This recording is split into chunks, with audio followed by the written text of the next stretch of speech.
યુરોપથી ભારત સુધીનો સમુદ્રમાર્ગ શોધનાર પ્રથમ વ્યક્તિ પોર્ટુગલનો સાહસિક સાગરખેડુ વાસ્કો દ ગામા હતો. તેને પોર્ટુગલના રાજા જોન બીજાએ દુનિયાના પૂર્વ ભાગમાં આવેલા દેશ ભારત પહોંચવા માટે જળમાર્ગ શોધવાના અભિયાનનો કેપ્ટન બનાવ્યો હતો. વાસ્કો દ ગામાનો જન્મ 1460માં થયો હોવાનું કહેવાય છે. બાર્થોલોમ્યુ ડાયઝ નામના નાવિકે ઈસવીસન 1488માં આફ્રિકા ખંડના દક્ષિણ છેડા સુધીનો જળમાર્ગ શોધી કાઢ્યો હતો. અહીં પહોંચીને તેને આશા બંધાણી હતી કે આફ્રિકાના પૂર્વ ભાગથી ભારત તરફ જઈ શકાય તેમ છે. માટે તેણે આ જગ્યાને કેપ ઓફ ગુડ હોપ એટલે કે સારી આશાની ભૂશીર એવું નામ આપ્યું હતું. આફ્રિકાના પશ્ચિમ કિનારે આવેલા કેપ ઓફ ગુડ હોપ સુધીના જળમાર્ગના શોધથી પ્રેરાઈને પોર્ટુગીઝ રાજા જોન બીજાને ભારતનો જળમાર્ગ શોધવામાં રસ જાગ્યો. તે માટે તેમણે 3 જહાજો બનાવવાનો આદેશ આપ્યો. પરંતુ તે જ સમયમાં તેઓ બીમાર પડી ગયા અને ભારત પહોંચવાની ઈચ્છા પૂરી થાય તે પહેલાં તેમનું મૃત્યુ થઈ ગયું. પરંતુ તેમના અનુગામી મેન્યુઅલ બીજાને પણ ભારતનો માર્ગ શોધવાની ઈચ્છા હતી અને તેની માટે તેમણે વાસ્કો દ ગામાની પસંદગી કરી હતી. આખા આફ્રિકા ખંડ ફરતે ચક્કર લગાવીને યુરોપથી ભારત પહોંચવામાં સફળતા મેળવનાર તેઓ પ્રથમ વ્યક્તિ બની ગયા હતા અને ઇતિહાસમાં પોતાનું નામ સુવર્ણ અક્ષરોમાં લખાવી દીધું હતું. ભારત આવવા માટેનો દરિયાઈ માર્ગ શોધવા માટે યુરોપના ઘણા વેપારીઓ અને ખલાસીઓએ પ્રયાસ કર્યા હતા. તે સમયે ભારત દેશ મરી મસાલા, રેશમ અને સંપત્તિની બાબતમાં દુનિયામાં ખૂબ જ વિખ્યાત હતો. તે સમયે એશિયા યુરોપ વચ્ચેનો વેપાર જમીન માર્ગે અરબ વેપારીઓ દ્વારા થતો હતો. અનેક દેશોમાંથી માલ પસાર થતો હોવાથી રાજકીય ગાવા-દાવા તથા માલની અસલામતીના કારણે કિંમતમાં ખૂબ જ વધારો થતો હતો.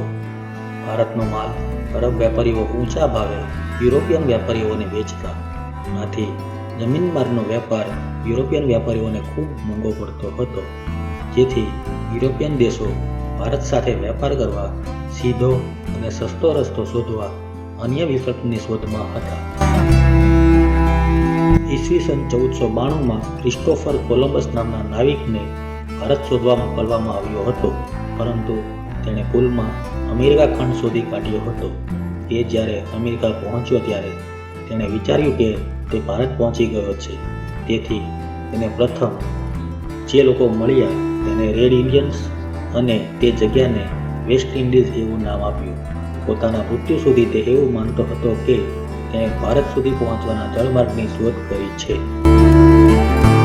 થોડા સમય પછી વાસ્કો દ ગામાને આ અભિયાન સોંપવામાં આવ્યું. ગામાએ તેમની સાથે આવનાર જહાજોના કપ્તાન તરીકે પોતાના ભાઈ પાઉલો અને મિત્ર નિકોલસની નિમણૂક કરી. ઈસવીસન 1497ની 8મી જુલાઈના રોજ પોર્ટુગલના લિસ્બન બંદરેથી તેઓ રવાના થયા હતા. ત્યારે તેમના કાફલામાં કુલ 170 જેટલા માણસો હતા. કનારી આઇલેન્ડ પાર કરતાની સાથે તેમનો સામનો એક મોટા વાવાઝોડા સાથે થયો, જેમાં તેમનું એક જહાજ અલગ પડી ગયું. પરંતુ તેમણે આગળ વધવાનું નક્કી કર્યું. આગળ જતા કેપ વર્ડે પહોંચ્યા ત્યારે તેમનું મિલન થયું. ત્યાર પછી લાંબી મુસાફરી કર્યા બાદ તેમની ટીમ સેન્ટ હેલેના બે પહોંચી. ત્યાં રહેતા લોકોએ તેમના પર હુમલો કર્યો અને તેઓ ત્યાંથી આગળ આફ્રિકાના પૂર્વ કિનારે ઉતર્યા. આ સમયે નાતાલનો તહેવાર હોવાથી આ જગ્યાનું નામ નાતાલ એવું આપ્યું. આગળ વધી તે મોઝામ્બિક આવી પહોંચ્યા. ત્યાં લોકોએ તેને મુસલમાન માનીને આવકાર આપ્યો. પરંતુ તેમને તે ખ્રિસ્તી હોવાની જાણ થતાં તેમની વચ્ચે ઘર્ષણ થયું અને તેઓ ત્યાંથી આગળ વધ્યા અને 7 એપ્રિલ 1498ના રોજ માલિંદી પહોંચ્યા. ગામાને એવા માણસની શોધ હતી જે તેને જળમાર્ગનું સાચું માર્ગદર્શન આપે. બીજી બાજુ કાંજી માલમ નામનો કચ્છી ગુજરાતી વેપારી માંડવીથી માલિંદી સુધી ગળી અને શેરડીનો વેપાર કરતો હતો અને તે આ રસ્તાનો ભોમિયો હતો. જેની સાથે ગામાની મુલાકાત થઈ. તેની મદદથી ગામા ઈસવીસન 1498ના 20 મેના રોજ ભારતના પશ્ચિમી દરિયાકાંઠે કાલિકટ બંદરે પહોંચ્યો. આમ યુરોપ અને ભારત વચ્ચેનો જળમાર્ગ શોધવામાં એક ગુજરાતીનો પણ ફાળો હતો. આ સમયે આ વિસ્તારમાં જામોરીન રાજાનું રાજ્ય હતું. તેમણે ગામાને આવકાર્યા. ગામાએ રાજાને ભેટ સોગાદો આપી. કાલિકટ બંદરે મુસ્લિમ વેપારીઓનો અંકુશ હતો. તેમને વેપારમાં પોર્ટુગીઝોની દરમિયાનગીરી પસંદ ન હતી. તેથી તેમણે રાજાને પોર્ટુગીઝો કોઈ વેપારીઓ નથી પરંતુ સમુદ્રી ચાંચિયાઓ છે આવું કહીને ઉશ્કેરણી કરી. તેથી ગામા કાલિકટમાં વેપાર સંધિ કરી શક્યો નહીં. થોડો સમય અહીં રોકાયા બાદ ઓગસ્ટ 1498માં તે પાછો ફર્યો.